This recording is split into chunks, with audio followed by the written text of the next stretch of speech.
네.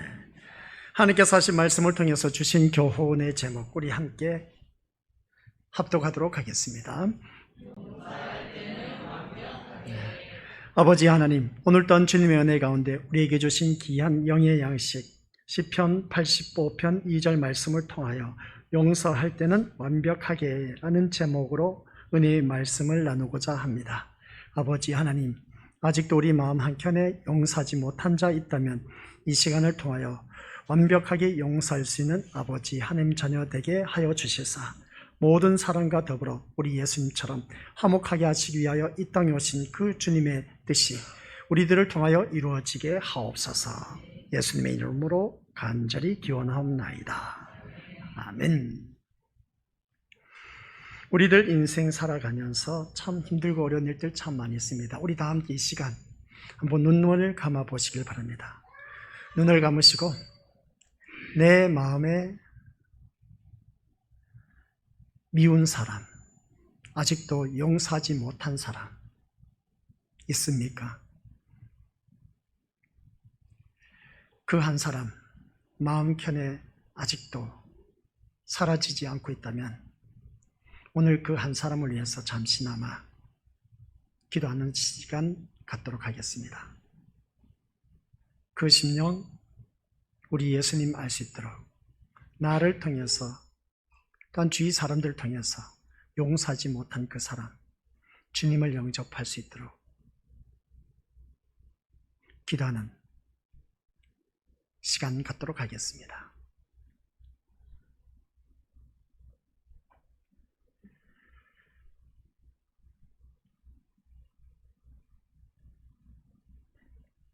네, 우리가 살아가면서 그런 일들이 참 많이 있습니다. 사람들과의 관계 속에서 잘 어우러져서 화목하게 잘 지내면 이것보다 더 큰 축복이 또한 어디 있을까라는 생각을 가져봅니다. 우리 예수님께서 또한 이 땅에 오신 그 모습을 볼 때에 하나님과 원수되었던 관계를 화목하게 하시기 위해서 이 땅에 오셨다라는 사실입니다. 그렇기 때문에 우리 또한 그 예수님을 본받아서 아직도 내 마음 한켠에 용서하지 못한 자가 있다면 용서할 수 있는 그런 우리가 되어야 된다라는 것을 다시 한 번 더 깨닫습니다. 완벽한 그 용서, 우리가 누구를 생각할 수 있을까라는 것을 생각해 볼 수가 있는데, 그래서 용서 중에 가장 완벽한 용서를 하신 분이 누구일까? 우리 사람들 가운데는 아무도 없으리라 봅니다. 그러나 사람의 몸으로 입고 오신 예수님께서 가장 완벽하게 용서하신 모습이 있습니다. 그 말씀이 우리 누가복음 23장 43절에 기록된 것을 알 수가 있음을 보게 됩니다. 그 말씀을 보니까 어떠한 일들이 있었냐? 예수님께서 십자가 사건, 그러니까 인류의 죄를 다 용서하시기 위해서 십자가 위에 못 박혀 돌아가십니다. 근데 십자가 위에 못 박혀 돌아가실 때 7가지 말씀한 것이 있었습니다. 그 7가지 가운데 첫 번째 말씀이 십자가에 못 박혀 있을 동안 첫 번째 외친 그 주님의 말씀이 있었습니다. 그게 무엇이냐라고 했을 때 밑에 있는 많은 무리들을 바라보고 아버지여 저들의 죄를 알지 못하니 용서하여 주옵소서. 자기들이 하는 것을 알지 못하니 용서하여 주옵소서라고 기도하는 그 모습을 보게 됩니다. 이 기도문이 가장 완벽한 용서라고 말할 수 있음을 보게 됩니다. 우리 믿음의 권수들, 우리 주님께서 많은 무리들이 자기를 십자가에 못 박혀 죽게 하는 그런 무리들을 향해서 아버지여 저희들의 죄를 알지 못하니 용서하여 주옵소서라고 기도하는 그 모습이 가장 완벽한 용서라는 것을 다시 한 번 더 오늘 이 시간 통해서 말씀을 통해 깨닫게 된 겁니다. 오늘 본문 말씀을 살펴보면 하나님께서 주의 백성의 죄를 사하시고 저희 모든 죄악을 덮으셨다라고 하신 그 말씀을 보게 됩니다. 이 말씀 속에서 여기에서 덮으셨다라는 말의 원은 옷 등으로 덮다라는 뜻을 가진 단어로서 숨기다, 가리우다라는 뜻이 있음을 보게 됩니다. 그러므로 그들의 모든 죄를 덮으셨다라는 말입니다. 그래서 모든 죄를 덮으셨다라는 이 말씀, 하나님께서 이스라엘 백성들의 죄를 보시지 않고 그냥 다 덮어주셨다라는 그런 말씀 내용입니다. 시편 85편 말씀은 시대적 배경이 뭐라고 했습니까? 이스라엘 백성들이 택함 받아서 하나님 은혜 가운데 잘 살아왔습니다. 말씀 안에 살았을 때 강성대국이었습니다. 어느 나라든지 주변 나라들은 이 이스라엘 백성들을 함부로 건드리지를 못했습니다. 왜냐하면 하나님이 함께 하셨기 때문에. 그런데 이스라엘 백성들이 그렇게 형통한 삶을 살고 풍성한 삶을 살다가 그들이 이웃 나라를 바라보니까 이웃 나라들이 섬기는 우상을 바라보게 된 겁니다. 그 우상을 바라보더니 국구야 이스라엘 백성들 또한 우상을 섬기다가 마지막에 바벨론 포로로 잡혀가게 되었습니다. 바벨론 포로로 잡혀가서 그들이 70년 동안 포로 생활을 하다가 고레스 왕의 칙령으로 말미암아 이제 본국으로 귀환 조치를 받았습니다. 귀환 조치를 받았을 때 이제 본국으로 돌아와 보니 성전은 다 폐허가 되어 있고 다 아수라장이 되어 있던 그 모습을 보게 됩니다. 그런 그 모습을 보면서 이제 에스라 선지자가 성전 재건축을 하는 그 모습을 보게 됩니다. 그래서 성전 재건축할 때 그때의 그 시대적 배경으로 이루어진 기도문이 바로 시편 85편이다 라는 말씀 내용입니다. 그래서 여기서 말씀하는 것이 주의 백성의 죄악을 사하시고 그들의 모든 죄를 덮으셨나이다 하는 이 기도문을 바라봤을 때 그들의 모든 죄, 하나님께서 이스라엘 백성들의 모든 죄를 다 덮으셨다. 보시지 않고 그냥 우리 손으로 무엇을 가려버리면 밑에 있는 것이 안 보이지 않습니까? 그런 것처럼 하나님께서는 이스라엘 백성들의 죄를 다 사하시되 더 이상 그들에게 과거의 죄를 들추어내지 않으신 것을 바라보게 됩니다. 가장 대표적인 예를 들면 무엇이겠습니까? 우리 믿음으로들 오늘 조금 전에 말씀했던 것처럼 이스라엘 백성들이 바벨론 포로로 잡혀가서 이스라엘 백성들이 다시 본국으로 돌아왔다는 기적과 같은 사실입니다. 이를 충분히 입증하고 있다는 것을 알 수가 있습니다. 그들의 죄를 다시금 다 덮어주고 묻지 아니한 모습을 보게 된 것이죠. 그들은 더 이상 죄가 있어서 하나님께 매맞는 백성이 아니었다라는 말씀 내용입니다. 얼마나 놀라운 축복을 받아 누리는지. 그래서 그들이 돌아오는 길을 가로막아 설 자가 또한 없었습니다. 바벨론 포로에서 돌아왔을 때에 이스라엘 백성들이 본국으로 왔습니다. 돌아오는데 누군가 괴롭히는 자가 없었다. 가로막아 설 자가 없었다는 것을 보게 됩니다. 그러면 이스라엘 백성들 과거에 애굽 노예 생활을 할 때 이제 가나안 땅을 향해 올 때에 그때 한번 우리가 돌이켜보자는 것입니다. 출애굽기 14장 6절 7절 말씀 한번 같이 읽어보도록 하겠습니다. 시작. 바로가 곧 그의 병거를 갖추고 그의 백성을 데리고 갈새 선멸된 병거 600대와 애굽의 모든 병거를 동원하니 지휘관들이 다 거느렸더라. 아멘. 이 말씀은 뭐냐면은 이스라엘 백성들을 그 노예 생활을 하다가 이스라엘 백성들을 내보냈습니다. 이제 너희들 가고 싶은 데로 가라. 그러면 가나안 땅으로 가도록 허락했던 그 모습을 보게 됩니다. 그래서 이스라엘 백성들은 하나님의 은혜로 구원받아서 이제 가나안 땅을 향해 나아갔습니다. 그런데 이 애굽 병사들, 바로 왕을 비롯한 애굽 군사들이 그냥 뒤추격해 오는 것을 바라보게 됩니다. 이러한 모습을 바라보았을 때에 이스라엘 백성들은 얼마나 다급했던지, 그래서 또한 어떻습니까? 홍해 바다가 눈앞에 가려 놓여져 있었음을 볼 때에 완전 진퇴양난이었습니다. 앞으로 나아갈 수도 없고 뒤로 물러설 수도 없었습니다. 뒤로 물러서자니 애굽 병사가 추격해오고 앞으로 가자니 홍해 바다가 가로놓여 있었던 것을 보게 된 것이죠. 근데 하나님께서는 기적과 같은 일들을 베풀어 주십니다. 그 홍해 바다를 갈라주신 것이죠. 그래서 이스라엘 백성들은 모두 다가 그 홍해 바다를 건넜던 그 모습을 보게 됩니다. 뒤쫓아오던 애굽 병사들은 어떻습니까? 홍해 바다 이스라엘 백성들 추격해 오다가 그 홍해 바다에서 모두 다가 수장되어 버렸습니다. 다 죽었던 것을 보게 된 것이죠. 그래서 이 말씀을 언제 한번 우리가 다루었습니다. 한날 한시에 똑같은 장소에 누구는 구원을 받고 누구는 저주를 받아서 죽음을 맛볼 수밖에 없었던 그 모습, 그 현장의 장소가 홍해 바다였습니다. 이것은 곧 오늘 우리들에게 주어진 축복인 겁니다. 택함받은 백성, 택함받지 못한 그런 자들, 죽음을 맛보아서 지옥에 떨어지지만 우리는 택함받은 백성으로서 구원을 받아 하나님 나라에 가게 되었다라는 말씀 내용입니다. 여기서 우리가 생각할 것은 뭐냐? 이스라엘 백성들이 그래서 출애굽해서 가나안 땅으로 가는데 뒤쫓아오는 추격하는 그러한 자들이 있었습니다. 괴롭힌 그러한 자들이 있었다는 것이죠. 그러면 오늘 본문에 와서 이스라엘 백성들이 바벨론 포로에서 이제 본국으로 귀환 조치를 받아서 돌아올 뒤에 뒤에서 쫓아오는 자가 없었다는 겁니다. 하나님께서 한번 용서하시면 완벽하게 다 덮어주신 그 모습을 보게 됩니다. 아니나 다를까 이사야서 43장 2절 말씀 우리 한번 같이 읽어보도록 하겠습니다. 시작. 내가 물 가운데로 지날 때에 내가 너와 함께 할 것이라. 강을 건널 때에 물이 너를 침몰하지 못할 것이며 내가 불 가운데로 지날 때에 타지도 아니할 것이요 불꽃이 너를 사르지도 못하리니. 아멘.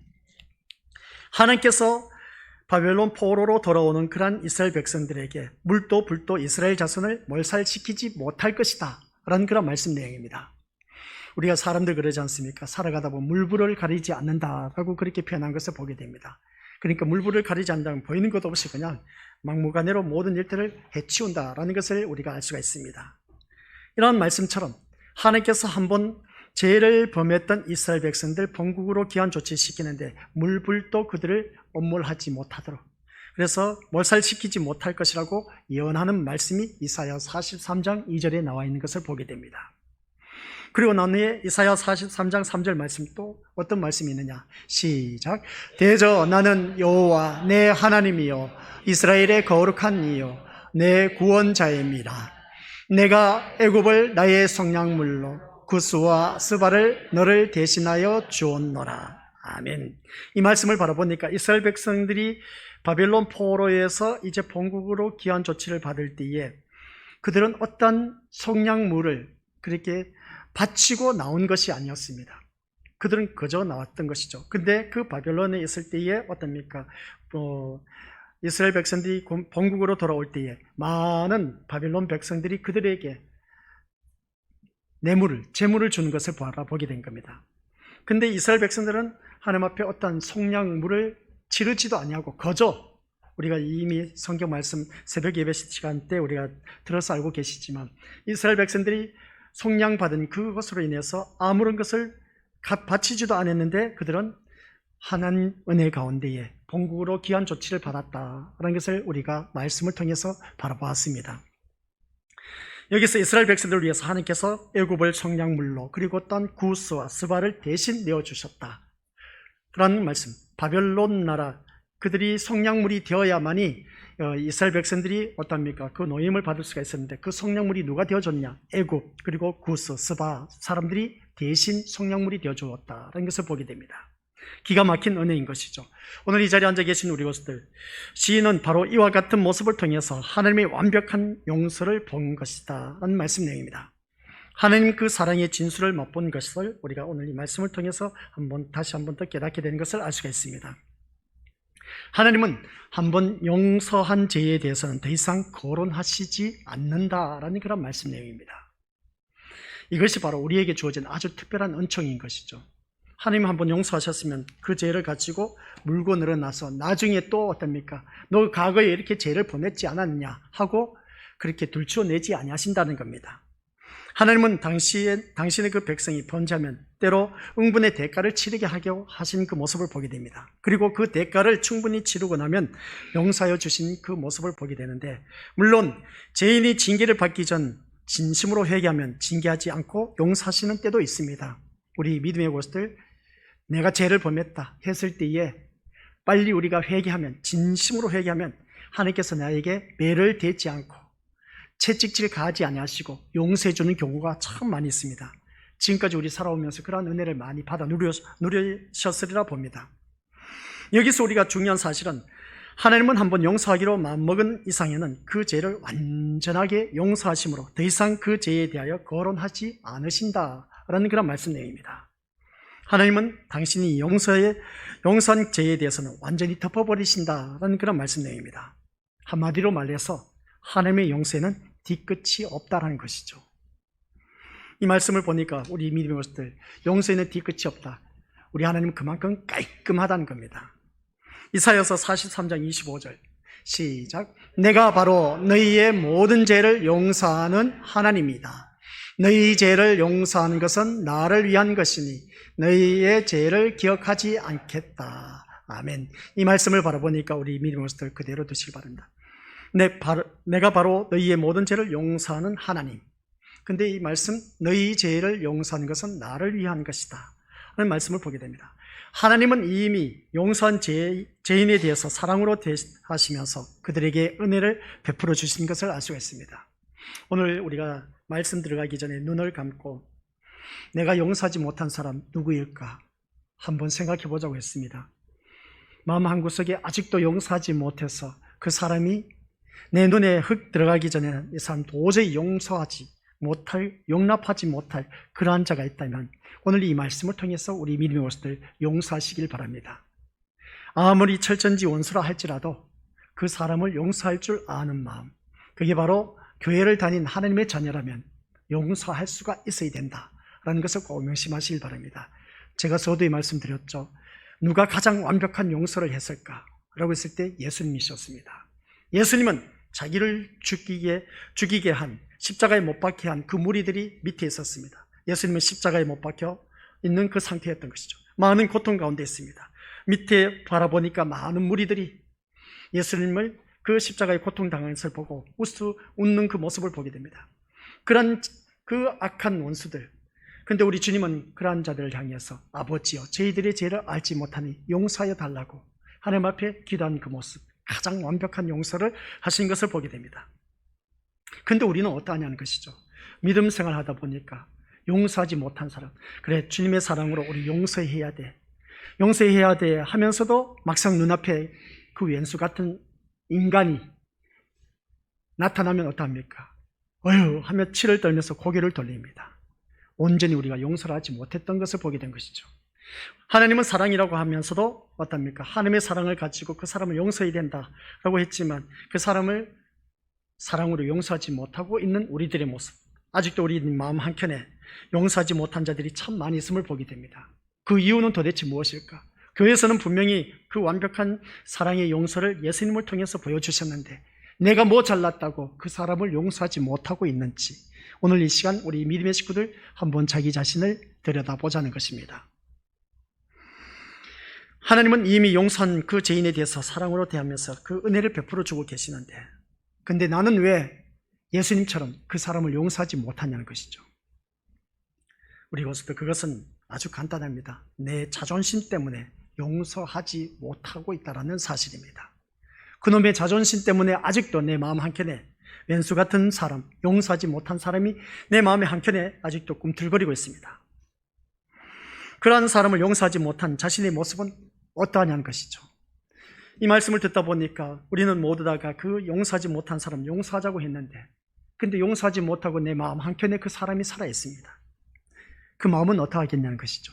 마음이 편하겠습니까? 불편하겠습니까? 편치 못하죠.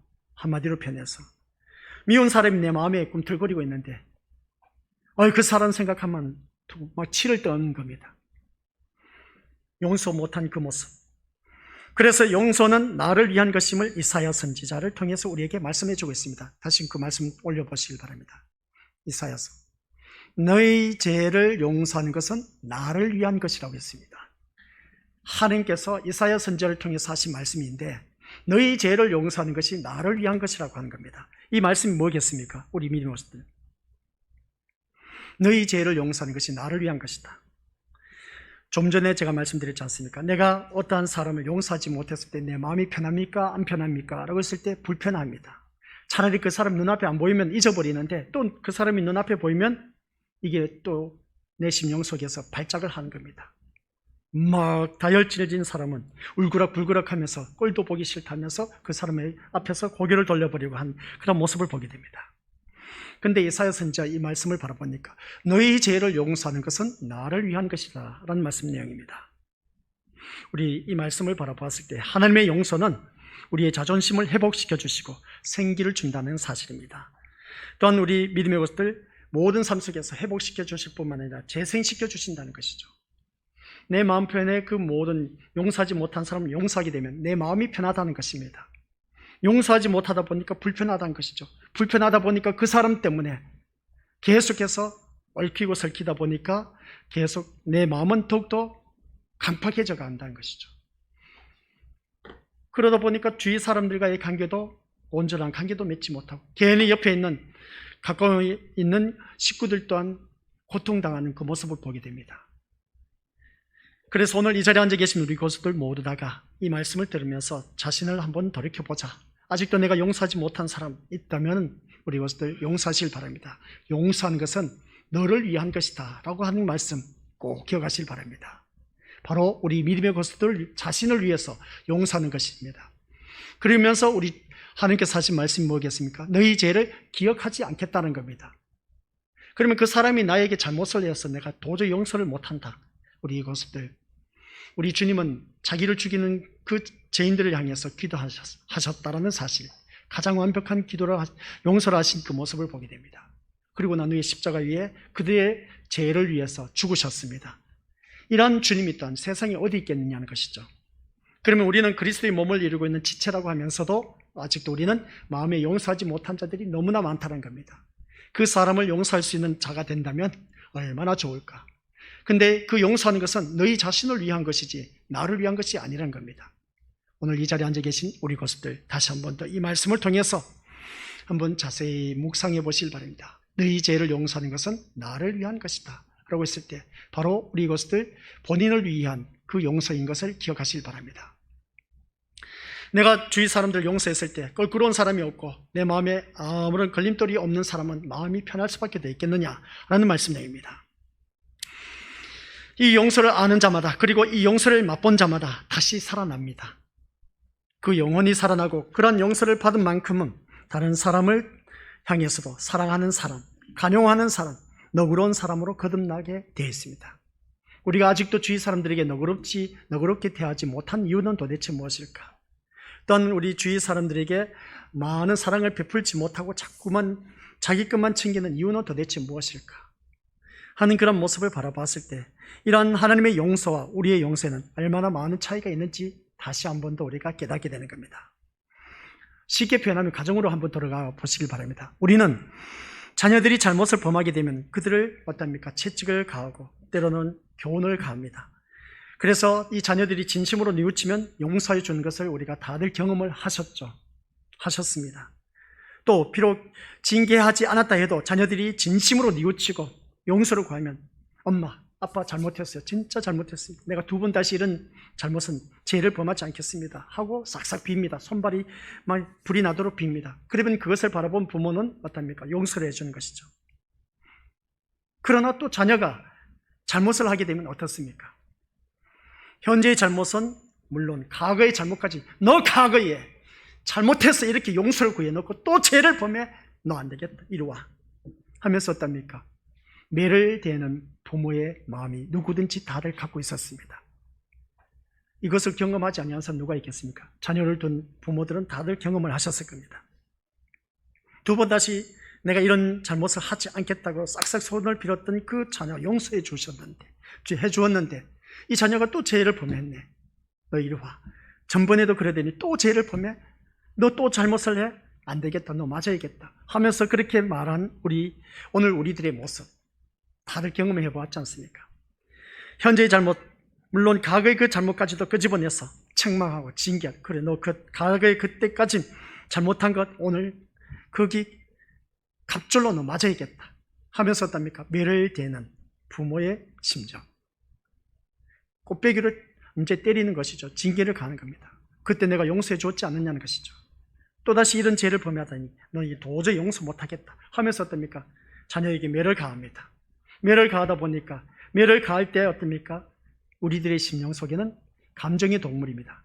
감정이 들어가다 보니까 더 그냥 자녀를 잔혹하게 징계를 가하는 해초리를 들고 때리는 그 모습을 우리가 다들 경험을 하셨습니다. 말하자면 자녀들은 과거에 잘못한 것에 대해서까지 가중처벌을 어느 누구든지 받게 되는 것을 바라보게 됩니다. 이게 우리 이들의 모습이란 것이죠. 우리 인간들의 용서란 바로 이러한 한계점을 가지고 있음을 보게 됩니다. 특히 우리 인간의 용서가 얼마나 불완전한지 우리가 주위 사회를 돌이켜보면 알 수가 있습니다. 사회적으로 사람들이 잘못을 해서 도둑질을 했다든가 또한 남에게 절도를 하고 또한 사기친 사람들 그리고 또한 남에게 이런저런 것으로 인해서 피해를 준 사람들, 그래서 그런 사회적 범죄자들을 어떻게 했습니까? 이제 심판을 받아서 재판해서 감옥에 가게 됐습니다. 사회적 범죄를 저지른 그러한 자들은 국가의 처벌을 받는 것이죠. 그 결과 그들은 사회와 격리된 어디에서 산다? 감옥에서 사는 것이죠. 교도소에서 자신의 죄에 대한 대가를 치르게 된 그 모습을 보게 됩니다. 어느 누구는 너는 잘못했기 때문에 3년 6개월 징역에 처한다 하면서 어떻습니까? 그렇게 되면 3년 6개월 동안 살아야 되는 겁니다. 그 죄에 대한 대가를 치는 것이죠. 문제는 그 다음입니다. 뭐겠습니까? 이렇게 교도소에서 자신의 죄에 대한 대가를 치르고 나온 그런 자신에 대한 합당한 대가를 치르고 나왔습니다. 따라서 사회는 그들을 용서하고 따뜻하게 받아주며 그들이 새로운 삶을 살 수 있도록 도와줘야 한다는 것이죠. 그러나 현실은 어떠하냐는 것이죠. 결국 그들은 그렇지, 오늘 현실을 바라봤을 때 그렇습니다. 사회는 그들을 용서하지 않는다는 것이죠. 말로는 용서하겠다고 하지만 실제로는 용서하지 않는 그 모습을 보게 됩니다. 사회는 그들을 뭐라고 합니까? 감옥에서 갔다 왔기 때문에, 교도소 갔다 왔기 때문에 전과자라는 낙인 찍혀서 그들을 배척하고 마주치는 것조차 꺼려하는 그 모습을 보게 됩니다. 그 사람은 감옥 생활하면서 교도소에 있으면서 어떻습니까? 그 형량을 받아서 대가를 치렀는데 사회에 나와보니까 나는 전과자라는 범인의 그 낙인이 찍혀 있다 보니까 어디 가서 일을 하려고 해도 전과자라는 것이 있다 보니까 캔슬 당합니다. 취직도 못해. 그리고 또 다른 회사 가서 보니까 이 사람 전과자네? 캔슬 시킵니다. 그러다 보니까 직장을 구해도 얻지를 못한 겁니다. 전과자라는 그 낙인이 찍혀 있다 보니까. 그래서 그 사람이 어떻습니까? 또다시 다른 데 가서 하자니 안 되고 결국은 또다시 죄를 범하게 됩니다. 그 사람을 전과 2번, 별 2개 달았다, 3개 달았다, 4개 달았다, 5, 6, 7개 달았다, 어떤 이는 13개 달았다 하면서 어떻습니까? 계속해서 그 감옥 생활, 교도소 생활을 제 집 나들 드나들듯이 어떻습니까? 하는 그 모습을 보게 됩니다. 그게 왜 그러겠습니까? 사회에서는 그 사람을 전과자라고 낙인 찍어서 더 이상 받아주지 않다 보니까 그렇습니다. 사람은 참 잔인합니다. 우리 또한 잘못한 것 많이 있지 않습니까? 잘못한 것 많이 있는데 그 잘못한 것 작은 것뿐일 것이지 눈에 드러나지 않을 것뿐인 것이지 눈에 드러났다면 모든 사람들이 나를 바라봤을 때 전과자란 것이죠. 저 사람은 나쁜 사람이야. 낙인 찍힙니다. 그러면 그 사람을 누구든지 상종하지 않으려고 하는 것이 오늘날 현실의 사회입니다. 그런데 우리는 어떠해야 되겠습니까? 하나님의 자녀라면서 그런 사람들을 품을 수가 있어야 되는데 품지를 못합니다. 예수님께서 말씀하신 것이 있습니다. 마태복음 18장 21절 22절 시작. 그때에 베드로가 나와 이르되 주여 형제가 내게 죄를 범하면 몇 번이나 용서하여 주리이까? 7번까지 하오리까? 예수께서 이르시되 내게 이르노니 7번뿐 아니라 7번을 70번까지라도 할지니라. 베드로가 형제가 내게 죄를 범했습니다. 내가 이 사람을 몇 번이나 용서해 주면 되겠습니까? 베드로는 자신 있게 7번까지만 하면 되겠습니까? 했더니 예수님은 그게 아니었습니다. 7번이 아니라 70번씩 7번. 모두 몇 번입니까? 490번. 너가 적어도 그 사람이 잘못을 구하는 것 490번이라도 용서해 주라는 겁니다. 490번이라도 용서하지 못할 사람이 어디 있겠습니까? 우리는 단 한 번으로 용서하지 못해서 아직도 우리 마음 한켠에 살아있지 않습니까? 우린 그런 자가 되지 말자는 것이죠. 적어도 우리는 490번까지만 그 사람에 대해서 용서를 한번 해보자는 겁니다. 490번까지도 안 된다면 말씀을 내놓고 우리 주님이 말씀하셨지 않습니까? 내 이 사람을 490번 동안 내가 용서를 해줬습니다. 용서해 줬는데 저는 정말 이 사람 도저히 용서를 못하겠습니다. 우리 그렇게 말씀 놓고 우리가 하나님 앞에 따지질 수가 있지 않습니까? 바로 그겁니다. 히스기야가 그러지 않습니까? 모든 조서, 이웃나라 조서를 펼쳐놓고 하나님 앞에 기도를 한 겁니다. 그래서 히스기야 왕이 그 조서를 펼쳐놓고 밤새도록 기도를 했더니 그 적군을 하루아침에 모두 다가 18만 5천 대군을 물리친 그 모습을 보게 됩니다. 히스기야는 다만 기도했을 뿐인 겁니다. 그런 것처럼 우리 믿음의 것들 오늘 또한 이 말씀을 보면서 하나님 앞에 말씀을 근거하면서 마태복음 18장 21절 22절 말씀, 주님께서 베드로는 7번까지 용서해 줄리까? 했는데 주님께서 70번씩 7번 하라고 했는데 그래 말씀 따라 제가 490번 동안 용서를 했는데 도저히 이 사람은 용서를 못하겠습니다. 하고 우리 하나님 앞에 나와서 따질 수가 있지 않습니까? 그런데 우리들은 모습은 어떻습니까? 7번까지는 또 못 가. 10번까지는 또 용서를 못해. 한 번 잘못한 것으로 인해서 계속 그냥 낙인이 찍힌 거야. 전과자처럼. 그 사람을 용서하지 못하고 있다는 것이죠. 나는 얼마나 잘났냐는 것이죠. 나도 주위 사람들에게 잘못한 것이 많이 있는데 왜 그 사람에 대해서 용서를 못하고 우리 그 사람을 용납하고 받아들이지 못하고 있냐는 것이죠. 우리가 이 말씀 들으면서 우리도 하나님처럼 다른 사람을 용서할 때는 완벽하게 용서해야 된다는 겁니다. 그를 한번 용서한 이상 그 사람의 이전에 대한 죄에 대해서는 완전히 잊어버리자는 것이죠. 왜 그것을 생각났냐는 것이죠. 내가 그 사람을 잊어버리고 그 사람을 받아들일 수 있는 너그러운 마음, 그러한 역량을 갖춰야 되는데 그것을 갖추지 못한 우리들의 모습 보니까 너무나 안타깝다는 겁니다. 그것을 오늘 우리 믿음의 식구들에게 들려주는 이유는 도대체 무엇일까? 오늘 이 자리에 앉아 계신 우리 고수들이 바로 그러한 사람으로 살아가자는 것입니다. 완벽하게 용서할 줄 아는 자가 되자는 것이죠. 우리는 어차피 죽어서 우리 예수님 때문에 천국 가게 되어 있습니다. 우리는 제3의 은총을 받아서 어느 누구든지 의롭게 된 자가 되어서 천국 가게 되었습니다. 이것보다 더 큰 축복이 어디 있겠습니까? 그러면 우리는 제3의 은총을 받았다고 하면서 왜 나는 다른 사람을 용서하지 못하냐는 것이죠. 내가 먼저 손 내밀지 못하고 내가 먼저 웃어주지 못하고 내가 먼저 용서하지 못하고 그 복음성가 가사 내용이 있지 않습니까? 내가 먼저 손 내밀고 내가 먼저 용서하고 내가 먼저 웃어주면 될 걸 그걸 왜 못하냐는 것이죠.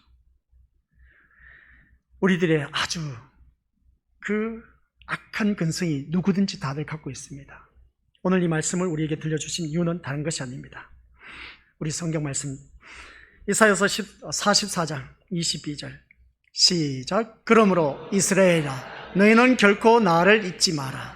내가 짙은 구름과 같은 너희의 죄악을 지워버렸고 안개와 같은 너희 죄를 사라지게 하였다. 내가 너희를 구했으니 내게로 돌아오너라. 다시 위로 올려주시기 바랍니다. 그러므로 이스라엘아 너희는 결코 나를 잊지 말라. 하나님께서 잊지 말라는 겁니다. 왜 잊지 말라고 했겠습니까? 내가 짙은 구름과 같은 너희 죄를 어떻게 하셨다? 다 지워버려 주셨다는 겁니다. 짙은 구름이 있으면 비가 내립니다. 그렇죠? 그런 것처럼 하나님께서 우리의 짙은 그 죄악들을 모두 다가 다 이 말씀을 보니까 지워버렸다고 합니다. 얼마나 고맙고 감사합니까? 안개와 같은 너희 죄를 다 사라지게 하였다는 겁니다. 내가 너희를 구했으니 내게로 돌아오너라. 내가 너를 구했으니 내게로 돌아오너라.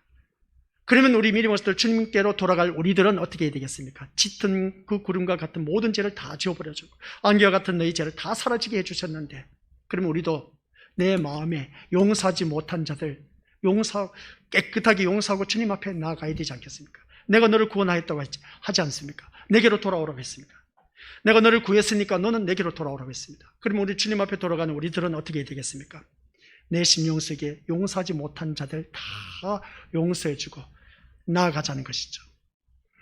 그리하여서 그를 사랑으로 대하고 그가 새로운 삶을 시작할 수 있도록 우리가 도와줄 수가 있어야 되는 겁니다. 이것이 하나님의 완벽한 용서와 그의 근간 은혜의 사랑을 받는 우리의 바른 태도라는 말씀의 내용입니다. 오늘 새벽 예배의 말씀 제목이 세계의 중심은 교회라고 했습니다. 왜 세계의 중심이 교회가 될 수가 있을까? 사회 사람들 바라보면 믿지 않는 사람들 말씀 들어서 알고 계시지만 교회 사람들이 잘못하게 되면 아니 교회에 다니는 사람이 어떻게 저럴 수 있느냐는 것이죠. 반듯해야 된다는 것입니다. 정직해야 된다는 겁니다. 깨끗해야 된다는 것입니다. 세상 사람들이 다 알고 있습니다. 교회 다니는 사람들이 어떻게 해야 되는지. 그게 무엇을 말하고 있습니까? 모든 삶의 기준이 교회에 다니는 사람의 기준이 되어 있다는 겁니다. 그게 바로 세계 중심이 교회가 된다는 것이죠. 그래서 내 행동 거지 하나가 바로 서 있으면 주위 사람들을 다스릴 수가 있다고 했습니다. 그러면 그 주위 사람들을 다스릴 수 있다는 것은 내가 말씀의 사람으로 변화되어야 된다는 것이죠. 그래서 다스리는 그 모습을 어떻게 다스릴 수가 있느냐는 것입니다. 오늘 양쪽에 화분이 있습니다. 이 화분이 이름 모를 사람이 그 앞에 두 개 다 갖다 놓았습니다. CCTV 바라보니까 꽃배달 아저씨가 갖다 놓고 가는 것을 보게 되는데 누구인지는 모르겠습니다. 갖다 놓은 모습 보니까 참 좋아요.